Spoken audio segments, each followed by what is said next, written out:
Springboro, the railroad crossing in Columbia Avenue in the area of FM Browns for an accident with injuries.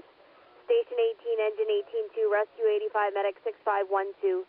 Sinking Springboro, the railroad crossing on Columbia Avenue in the area of FM Browns for an accident with injuries reported to be a motorcyclist down on the tracks, 2245.